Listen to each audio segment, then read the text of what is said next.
قیادت کی بیلے کرانی ہے اور ان ساری چیزوں کو ہم نے بھگتنا ہے. تو اس کے بعد جو سڑکوں پہ آنے والا معاملہ ہے وہ جنوری کے بعد ہم ایکسپیکٹ میرا خیال ہے کہ یہ کال ہوگی اور وہ ہم انشاءاللہ جنوری کے اینڈ میں توقع کر رہا ہوں کہ کال آئے گی اور وہ عوامی مزاحمت ہوگی، عوامی احتجاج ہوگا، پرامن ہوگا، قانون اور آئین کے دائرے میں ہوگا. ہمیں علم ہے کہ اب تو یہ مارتے بھی ہیں، تو یہ تمام چیزیں مد نظر رکھتے ہوئے ہم پھر آئیں گے. مارنا چاہیں تو پہلے بھی انہوں نے مارا، دوبارہ مار لیں. سر ایک شکایت بہت سے لوگ یہ کر رہے ہیں، آپ کے مخالفین پی ٹی آئی کے اندر آپ کے ناقدین بھی ہیں. یار میری آپ بات سنو نا، صرف ایک سوال ہے، میں آپ کو ایک عرض کروں. وہ کہتے ہیں فائرنگ کے ٹائم آپ بھی موجود نہیں تھے یہاں پہ ڈی چوک میں، جب کہہ رہے ہیں جب فائرنگ آپ کہہ رہے ہیں کہ ہوئی ہے مظاہرین تو اس وقت کہہ رہے ہیں مروت صاحب بھی یہاں نہیں تھے، ساری قیادت باقی تھی. اس پہ وہ بات سنو نا، پہلے تو بات یہ ہے کہ کسی کو پتہ تھا فائرنگ ہوگی؟ ناقدین کیا مطلب؟ نمبر 1 نہ، یہ ناقدین وہی بغیرت لوگ ہیں جو خود آئے ہی نہیں تھے. دوسری بات یہ ڈی چوک سے پہلے جو ہے جو پارٹی نے میری ڈیوٹی لگائی تھی وہ یہ تھی کہ میں نے یہاں پہ جوائن کرنا ہے. ان کے ساتھ میں نے جوائن کیا اور ریلی کی قیادت کی. کلثوم اسپتال تک آیا، وہاں پہ مجھے یہ ڈیوٹی تفویض ہوئی کہ لوگوں کو ڈی چوک کی طرف بڑھنے نہیں دینا ہے. میں نے روک کے لوگوں سے خطاب کیا، ان کو منع کیا. میں کوئی 26-27 گھنٹے سے جاگا ہوا تھا. میں 5:30 کے بعد میں چلا گیا سونے کے لیے. مجھے علم تھا، کسی نے فرشتوں نے ہمیں بتایا تھا کہ فائرنگ ہوگی. میرا خیال یہ تھا کہ 2-3 گھنٹے نیند کر کے پھر واپس ان کو جوائن کروں گا. میں 1:30 بجے رات کو اٹھا ہوں نیند سے، اور اس وقت جو ہی اٹھا ہوں بلکہ مجھے میرے لوگوں نے اٹھایا کہ جی وہاں پہ تو قیامت کا یہ ہے.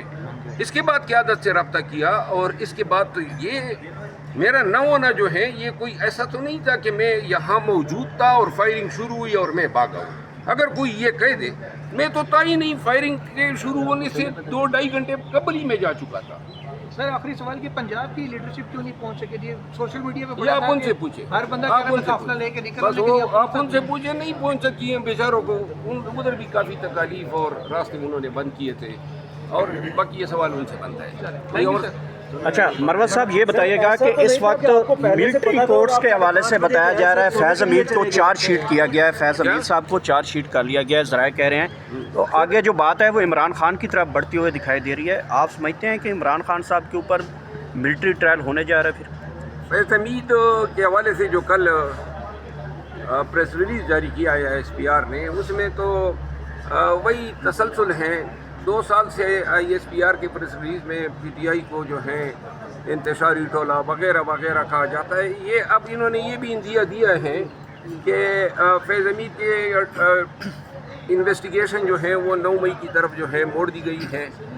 اب فیض حمید اکیلا جو ہے 9 مئی میں کیا کردار ادا کر سکتا تھا؟ اگر وہ یہ سب بتانا چاہتے ہیں کہ فوج کے سرونگ افسران جو تھے وہ اس میں کوئی معاونت کر گئے تھے تو پھر تو ان کو گرفتار کیا جانا چاہیے تھا. اور یہ تو فزیکلی فیض حمید کہیں نہیں تھا. میٹا فزیکلی اس کا کیا کردار ہے؟ اگر اس کی کوئی ہمدردی تھی ہمارے ساتھ تو یہ تو کوئی جرم نہیں بنتا ہے. پھر اگر اسی بہانے وہ خان کو ملٹری ٹریبیونل میں لے جانا چاہتا ہے تو یہ بھی ڈیپینڈ کرے گا اس کیس پہ جو یہاں سپریم کورٹ میں زیر سماعت ہیں اور جس کو اب 12 کو ٹیک اپ کرنا ہے کہ آیا سویلین کے ٹرائل اس طرح ہو سکتے ہیں؟ دنیا میں صرف برما میں اور مصر میں اس طرح کے ٹرائل ہو رہے ہیں، باقی کسی مہذب معاشرے اور ملک میں نہیں ہو رہے ہیں. خدا کا خوف کریں. آپ یہ کہتے ہیں کہ جو کنٹونمنٹس پہ پتھراؤ کیا گیا اور جس کے پاداش میں 1.5 سال ہونے کو ہے کہ پاکستانی سب سے زیادہ لگ بھگ پابند سلاسل ہیں. اب آپ یہ کہہ رہے ہیں کہ جی آپ ان کے کورٹ مارشل کریں گے. کورٹ مارشل کوئی انصاف کا فورم نہیں ہے. یہ کوئی عدل اور قانون کے مطابق ٹرائل نہیں ہوتے ہیں، فوجی ٹرائل ہوتے ہیں جس طرح. اور یہ جو فیض حمید کے کورٹ مارشل ہیں اس کو تو انہوں نے سول مقدمہ بنا دیا ہے. 4 مہینے میں تو یہ فرد جرم بنا سکے. اس کا مطلب یہ ہے کہ یہ لیوریج کے طور پہ استعمال کیا جا رہا ہے. کورٹ مارشل جو ہیں وہ تو ہفتے 10 دن کی کارروائی ہوتی ہے. 4 مہینے میں آپ نے فرد جرم بنا دیا. پتہ نہیں ٹرائل آپ کا انکلوڈ کریں گے. لیکن خان ببانگ دہل کہہ چکا ہے کہ یہ مجھے ٹریبیونل بھیجے یا جو بھی میرے ساتھ کرنا چاہیں، سرنگو نہیں ہوں گا.